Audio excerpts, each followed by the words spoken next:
Os argumentos a favor da redução dos riscos existenciais, por Benjamin Todd, publicado no IEForum em outubro de 2017. Em 1939, Einstein escreveu a Roosevelt: "Pode ser possível criar uma reação nuclear em cadeia numa grande massa de urânio, e é concebível, embora muito menos provável, que desse modo possam ser construídas bombas extremamente poderosas de um novo tipo." Poucos anos mais tarde, estas bombas foram criadas. Em pouco mais de uma década, já tinham sido produzidas em número suficiente para que, pela primeira vez na história, um punhado de dirigentes pudesse destruir a civilização. A humanidade tinha entrado numa nova era, na qual passamos a enfrentar não só os riscos existenciais do nosso meio ambiente, mas também os riscos que nós próprios criamos. Nesta nova era, qual poderia ser a nossa maior prioridade como civilização? Melhorar a tecnologia? Ajudar os pobres? Mudar o sistema político? Eis uma sugestão que raramente é discutida. A nossa primeira prioridade deveria ser sobreviver. Enquanto a civilização continuar a existir, teremos a oportunidade de resolver todos os nossos outros problemas e de ter um futuro muito melhor. Mas no caso de nos extinguirmos, acabou-se tudo. Por que será que esta prioridade não é mais discutida? Eis uma razão. Muita gente ainda não se apercebeu da mudança na situação e, portanto, não acha que o nosso futuro esteja em risco. O investigador de ciências sociais Spencer Greenberg realizou um estudo sobre as estimativas dos americanos face às hipóteses da extinção humana dentro de 50 anos. Os resultados revelaram que muitos pensam que as probabilidades são extremamente baixas, com mais de 30% a supor que estas sejam inferiores a 1 em 10 milhões. Também costumávamos pensar que os riscos eram extremamente baixos, mas quando analisamos o assunto, mudamos de ideias. Como veremos, os investigadores que estudam estas questões pensam que os riscos são mais de 1000 vezes superiores e provavelmente estão a aumentar. Estas preocupações iniciaram um novo movimento que trabalha para salvaguardar a civilização, ao qual se juntaram Stephen Hawking, Max Tegmark e novos institutos fundados por investigadores em Cambridge, MIT, Oxford e noutros locais. No resto deste artigo, abordamos os maiores riscos para a civilização, incluindo alguns que podem ser maiores do que a guerra nuclear e as alterações climáticas.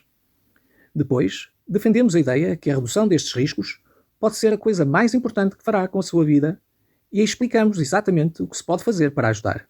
Caso gostasse de usar a sua carreira para trabalhar nestas questões, também podemos prestar um serviço de aconselhamento individual. O artigo continua no site das 80.000 horas. Notas de rodapé. Citação. No decurso dos últimos 4 meses, tornou-se provável, através do trabalho do Chauliot em França, bem como Fermi e Szilard na América, que seria possível criar uma reação nuclear em cadeia numa grande massa de urânio, através da qual seriam geradas grandes quantidades de energia e grandes quantidades de novos elementos semelhantes ao rádio. Agora parece quase certo que isso poderia ser alcançado no futuro imediato. Esse novo fenómeno levaria também à construção de bombas e é concebível, embora muito menos provável, que desse modo possam ser construídas bombas extremamente poderosas de um novo tipo. Uma única bomba desse tipo, transportada por um barco e detonada num porto, poderia muito bem destruir todo o porto juntamente com algum do território circundante. Contudo, tais bombas podem muito bem revelar-se demasiado pesadas para serem transportadas por via aérea. Carta Einstein-Slizard, Wikipedia, ligação de arquivo, recuperada a 17 de outubro de 2017. Nota 2. Nick Bostrom define um risco existencial como um evento que poderia causar a extinção humana ou reduzir de forma permanente e drástica o potencial da humanidade. Um risco existencial é distinto de um risco catastrófico global, RCG, no seu alcance. Um RCG é catastrófico à escala global, mas mantém a possibilidade de recuperação. Uma ameaça existencial parece ser usada como um modificador linguístico de uma ameaça para a fazer parecer mais terrível. Nota 3. Greenberg entrevistou os utilizadores do Mechanical Turk, que tendem a ter entre 20 a 40 anos e a ser mais instruídos do que a média, pelo que o inquérito não representa a opinião de todos os americanos. Veja mais detalhes neste vídeo, as ciências sociais como lente sobre a caridade eficaz, resultados de 4 novos estudos de Spencer Greenberg. O inquérito inicial encontrou uma estimativa mediana de 1 em 10 milhões de hipóteses de extinção dentro de 50 anos. Greenberg fez 3 estudos de replicação e estes deram estimativas mais elevadas das hipóteses de extinção. A mais elevada encontrou uma mediana de 1 em 100 em 50 anos. Contudo, neste caso, 39% dos inquiridos ainda supuseram que as hipóteses eram inferiores a 1 em 10.000. Mais ou menos o mesmo que a hipótese de sermos atingidos por um asteroide de 1 km. Em todos os casos, mais de 30% pensavam que as probabilidades eram inferiores a 1 em 10 milhões. Pode ver aqui um resumo de todas as sondagens. Link. Note-se que quando perguntamos às pessoas sobre as hipóteses de extinção sem prazo, as estimativas eram muito mais elevadas. Um inquérito deu uma mediana de 75%. Isto faz sentido. A humanidade eventualmente acabará por se extinguir. Isso ajuda a explicar a discrepância com outros inquéritos. Por exemplo, as alterações climáticas na mente dos americanos, maio de 2017, ligação de arquivo. Descobriu que o americano mediano pensava que a hipótese de extinção por causa das alterações climáticas era de cerca de 1 em 3. Este inquérito, no entanto, não perguntou acerca de um prazo específico.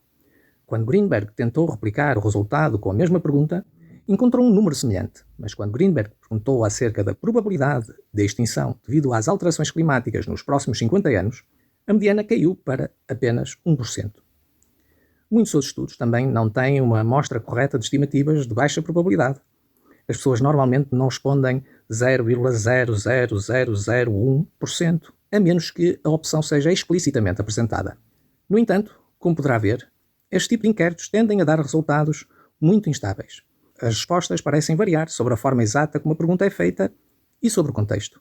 Em parte, isto deve-se ao facto de as pessoas serem muito más a fazer estimativas de probabilidades minúsculas.